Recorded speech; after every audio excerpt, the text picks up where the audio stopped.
Was the Steele Dossier disinformation? It's not for me to opine on that. You know, Americans are generally... You call for immigration reform legislatively a lot.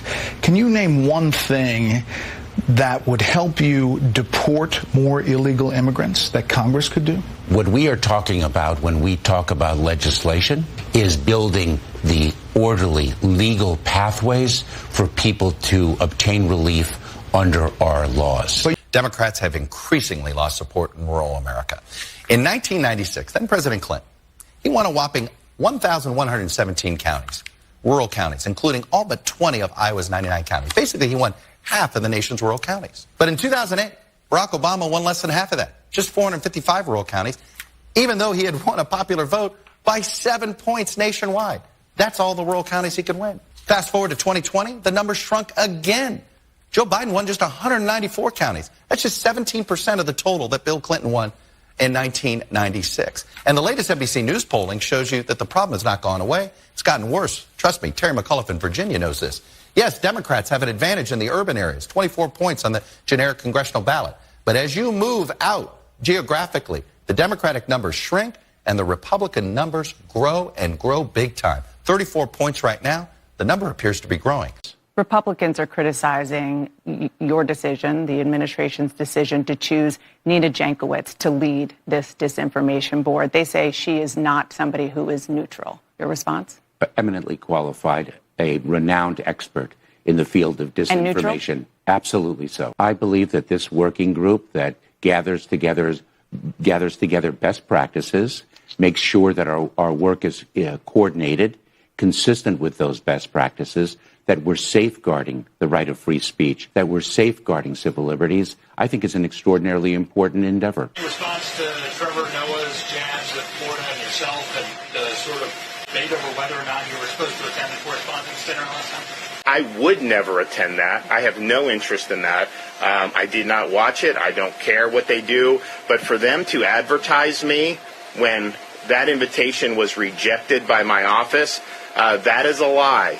And so here they are saying how important they are, that they're somehow these paragons of truth, and yet there they are lying about something that is readily verifiable. And so the idea that I was there is false. The idea that I would have ever gone is false. And why they would want to try to perpetuate a lie about that, I don't know. But I think it just shows you why that cabal of people in D.C., New York, are so reviled by so many Americans. I think it's a reputation that's been well-deserved.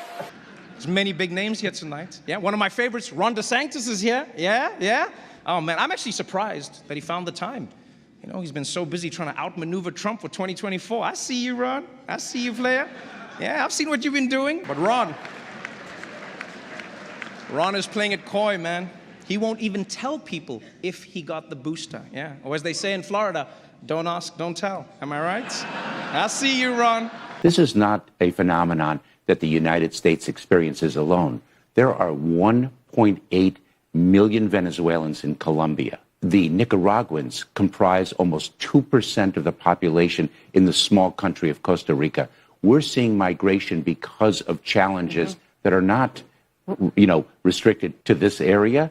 They are global. But is it the objective of the Biden administration to sharply reduce the total number of illegal immigrants coming across the southern border? Is that the objective? It is the objective of the Biden administration to make sure that we have safe, legal, and orderly pathways for individuals to be able to access our legal system. We are against irregular migration, against individuals taking a perilous journey. Well, this is a major wake-up call for Democrats when it comes to the Latino vote. As a new poll is revealing, 52% of them say that they would back Republicans in the midterm elections. He hadn't lost so much support from black voters. So explain, why has Joe Biden lost 10, 15, 20 percentage points from black voters? In January 21, had an 87% approval rating among black adults. Now he has a 67% approval rating among black adults. And if you want to put that in context, Barack Obama never over 8 years went under 75%. You think about going into a new fiscal year and a continuing resolution and an increase in numbers. I mean, you and I have been doing this a long time, Chief, and typically in the fall months and towards the end of the year, our numbers start to drop. We didn't experience that this year, and really we didn't experience it last year either. It's so it has certainly put a significant amount of pressure. And then you think about in September with what we experienced in Del Rio with the Haitian migration crossings that occurred underneath that port of entry. That's a way to start off as a 25th chief, right into the fire. You know, when I think back to one of my first conversations with Tony, the number one issue he talked about that was important to his district is addressing the historic border crisis. We've heard that firsthand from Border Patrol agents. I hear that from Border Patrol agents in my district along the northern border who have been transferred here over and over and over again. But make no mistake, this is not just a crisis in South Texas. This is a United States of America crisis, and it's a crisis as a result of Joe Biden and House Democrats' failed policies. This has gotten worse and worse every single month.